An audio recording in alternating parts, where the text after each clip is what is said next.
¿Por qué?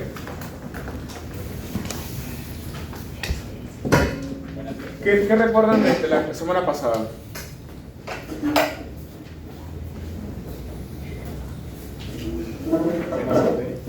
¿Ah? No. ¿Se acuerdan que tienen un corazón derecho que tiene una circulación pulmonar y un corazón izquierdo que tiene una circulación sistémica? ¿Ok?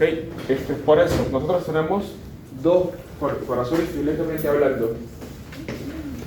Un ventrículo y una aurícula derecha que se encargan de una circulación pulmonar y una aurícula y un ventrículo izquierdo que se encargan de una circulación sistémica.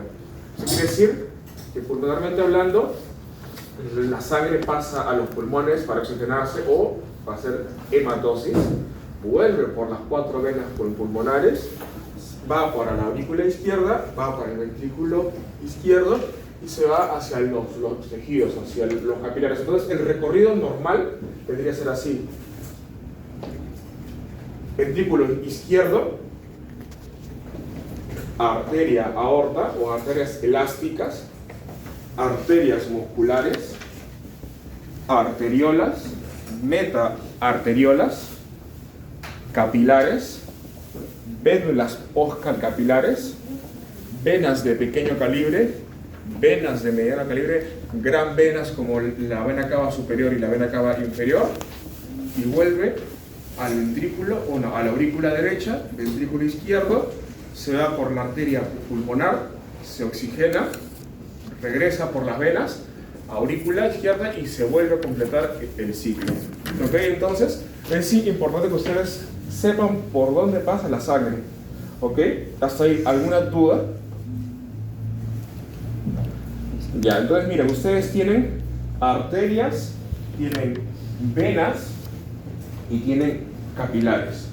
Cuando hablamos de la distribución de las arterias, hablamos de arterias elásticas que se encargan de la conducción de la sangre, hablamos de arterias musculares que se encargan de la distribución y las arteriolas que su principal chamba, porque tiene varios trabajos, pero su principal chamba es modificar la presión arterial. ¿Okay? Cuando hablamos de un aumento en la resistencia muscular periférica, las arterias que ocupan más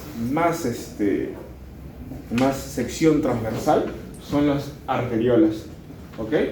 Finalmente tenemos venas, que se pueden dividir en vénulas que son muy chiquitas, que serían la contraparte a las arteriolas, venas de pequeño, mediano y gran calibre, y finalmente los capilares, que ustedes saben que son de 3 tipos, y hay una subclasificación en uno. ¿Ok? Entonces, vamos a empezar por la parte. Ya miren, esto es justamente lo que les estaba hablando: arteriolas, metaarteriolas con sus esfínteres precapilares, capilares propiamente dichos, vénula postcapilar, y si se siguen haciendo venas más grandes. Entonces, un resumen de lo que les he hablado.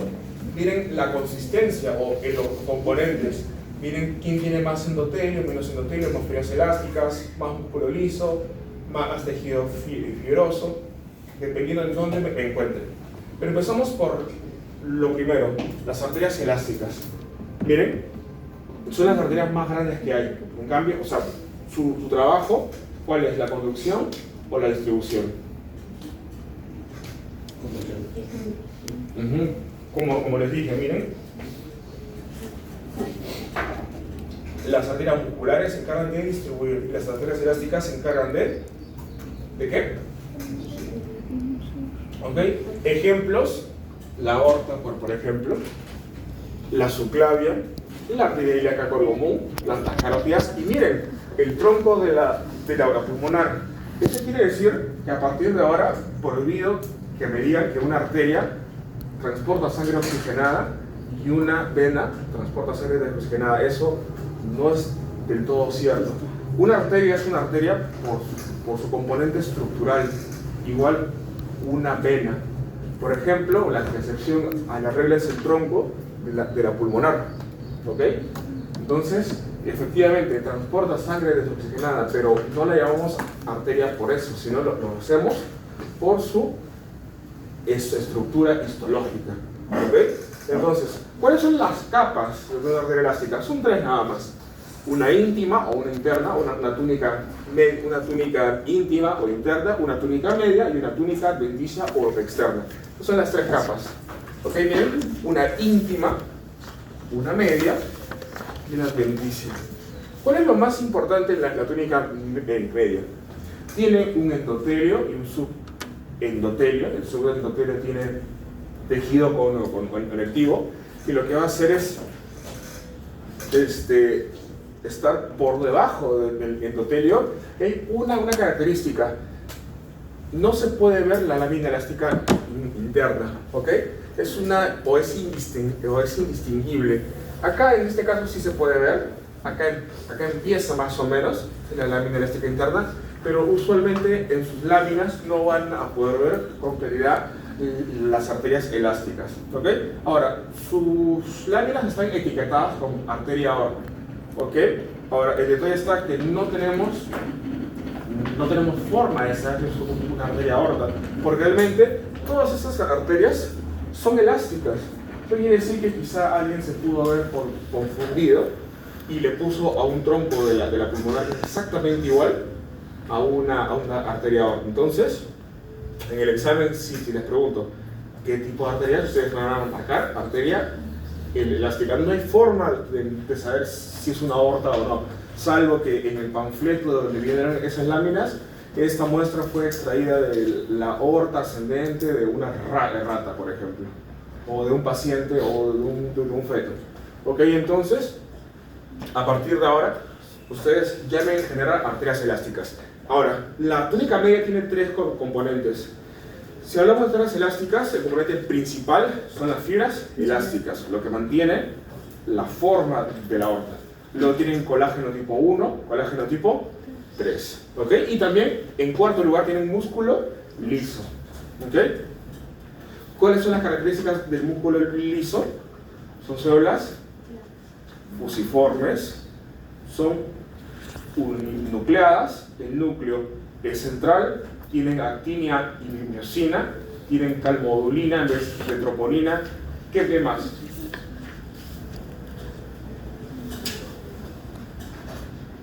¿Qué más recuerdan? Pinado, Machaca, Ortiz, Aguilar. Luego me están diciendo, doctor, ¿por qué me pone abajo en mi nota, en mi informe? Ahí está, chicos. Respóndanme. ¿La fibra muscular lisa involuntaria? Ya, es involuntaria. ¿Qué más? ¿Qué más? ¿Ah? ¿Cómo? No posee estrías, excelente. ¿Qué más? Ya. Ya. Es relativo, pero ya. Ya, excelente. Está bien, entonces recuerden todas esas características de su músculo liso. Si no las saben o no las recuerdan, repásenlas. ¿Ok?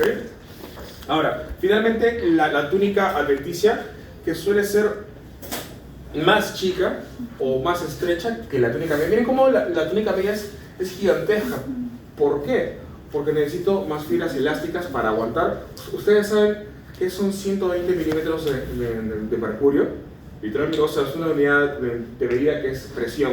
Entonces, si ustedes literalmente cortan una arteria de un paciente y encima es una arteria elástica, la sangre sale disparada, ¿ok? Porque, como les dije, las arterias manejan presiones, sobre todo las arterias elásticas, pero los vasos sanguíneos, por otra parte, las venas, manejan volúmenes de sangre, por eso son altamente distensibles. Entonces, arterias manejan presiones, mientras que las venas manejan volúmenes. ¿Ok? Entonces, ya saben los componentes. ¿Cuál es el principal componente de una arteria elástica? Las fibras elásticas, que contienen elastina. Cuéntame. Claro, chicos, este PPT para hacer ustedes, ¿ok? Encima, doctor, ¿de dónde has sacado todo eso? De acá. Es un artículo, ¿ok? ¿Qué más? Siguiente paso. Arterias musculares. ¿Qué es una arteria muscular? Por tanto, si tiene arteria muscular, por ahí guíense. ¿cuál será su principal componente? Fibra muscular. Músculo liso, exacto. Entonces, ¿cuáles son los mejores ejemplos? La arteria femoral, la renal, la cubital, la braquial. ¿Cuáles son los componentes o las túnicas o las capas que hay? Siguen siendo las mismas.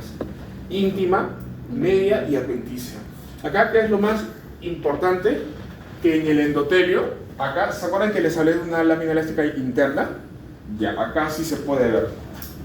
Acá sí se puede ver. Miren, acá les voy a mostrar una foto para que se nos sientan familiarizados. Acá, se puede ver la lámina elástica interna, ¿no? Sí. Exacto. Pero las arterias de gran calibre, vamos a buscar otra. Esta también es una arteria muy muscular, pero es más grande, miren. No se puede ver. Ya. Entonces, miren acá se ve la lámina elástica interna bien prominente, ¿ok? Si vamos abajo, la túnica media tiene también tres componentes muy importantes.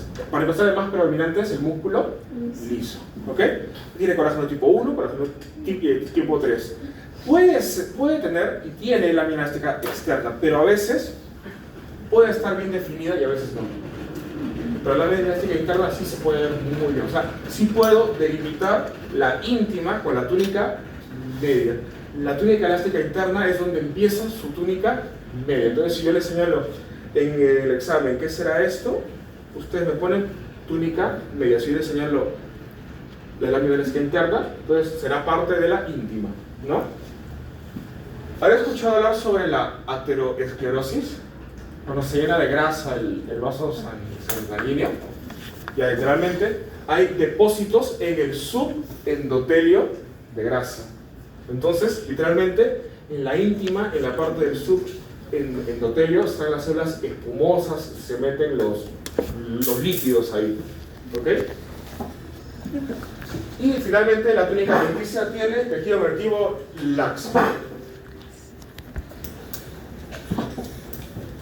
Miren, ahora, como les dije, las venas y las arterias son muy diferentes, pero tienen las mismas capas. Túnica interna, media y adventicia. ¿Cuál es lo más resaltante? Que en la túnica íntima hay un detalle. ¿Se acuerdan que les dije que las arterias manejan presiones y las venas manejan volúmenes? ¿Han visto algunas personas que tienen varices y otras no? Ya, perfecto. Lo que pasa es que las venas no manejan presiones, ¿ok? Manejan volúmenes. Por lo tanto, si les viene un volumen gigantesco de sangre, literalmente, por gravedad, va a caer, ¿ok? Porque recuerden que las venas recogen sangre y la llevan al corazón otra vez. Es lógico que piensen que otra vez vuelve la sangre, pero para eso tenemos un sistema valvular. Esas válvulas evitan que la sangre regrese. ¿Dónde encuentro las válvulas? En la túnica íntima. No tiene lámina elástica interna, ¿ok? Entonces, si encuentran válvulas, eso definitivamente es parte de una vena. En algunos pueden verlo, en otros no. Si la vena es de mayor calibre, es más probable que encuentren válvulas. Ya. En la túnica media también tienen tejido de colágeno tipo 1, tipo 3. No tiene fibras elásticas porque una vena se distiende, porque tiene alta capacitancia, ¿ok? Y en cambio una túnica adventicia es gigantesca. ¿Por qué? Porque eso le va a permitir ser más distensible y poder agarrar más volumen o captar más volumen.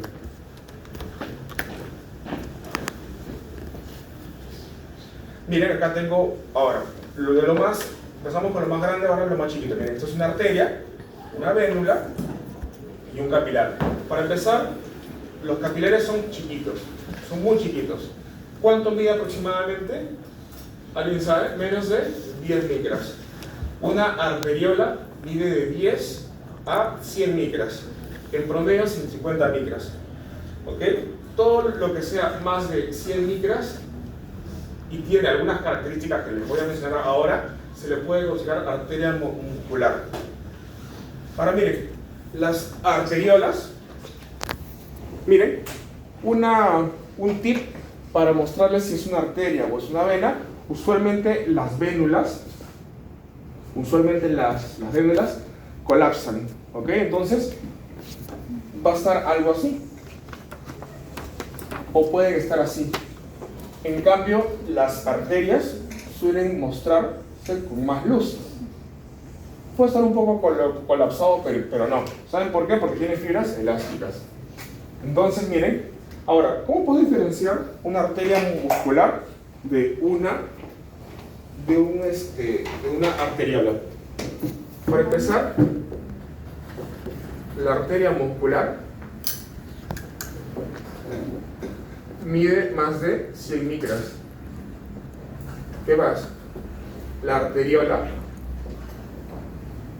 mide entre 10 hasta 100 micras. 50 micras en promedio. Ahora, lo más importante es las capas de músculo liso que hay. Ahora, de músculo liso, podemos hablar que una arteria muscular tiene más de 6 capas de músculo liso. En promedio, las arteriolas más chiquitas pueden tener 1 o 2 y las más grandes pueden tener hasta 6. Entonces, ahora, esta literatura va a variar de donde la lean. En PubMed, hace una semana encontré que solamente lo considera de 1 a 2.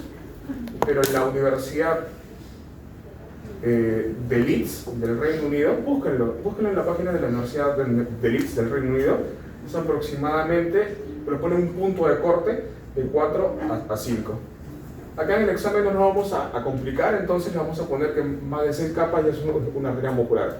Dependiendo en qué parte del mundo estén, el punto de corte es diferente. Salud. Salud. Entonces, miren, esto será, vamos a ver cuántas capas tiene. 1, 2, 3, 4, 5, 6. Está en el limbo, ¿no? Sí. Está en el limbo. Se les da algo así, miren. Es práctica, nada más. Está en el limbo. Esto más parece una, pese a que dice arteriola, depende, si tiene más de 100 capas es una arteria muscular, ¿ok? Vamos a dejarlo, como si está en el limbo, se va a comportar como una arteriola, ¿ok? Vamos a ponerle menor o igual a 6 y el otro es mayor de 7, mejor. Entonces vamos ahora, capilares. Tienen capilares continuos, fenestrados y sinusoides. Miren cómo el continuo tiene una membrana basal continua y una túnica íntima que está formada por células endoteliales totalmente continua. Los fenestrados tienen la membrana basal totalmente continua, pero tienen fenestraciones, tienen poros, ¿ok? Y los sinusoides, miren cómo la membrana basal es incompleta y tiene hendiduras en las células endoteliales. Ejemplos, ya cuando hay una subclasificación de los fenestrados, está acá, miren. Por ejemplo, los capilares continuos no tienen fenestras, no tienen poros, su membrana basal es continua, esas son las características. ¿Dónde las pueden encontrar?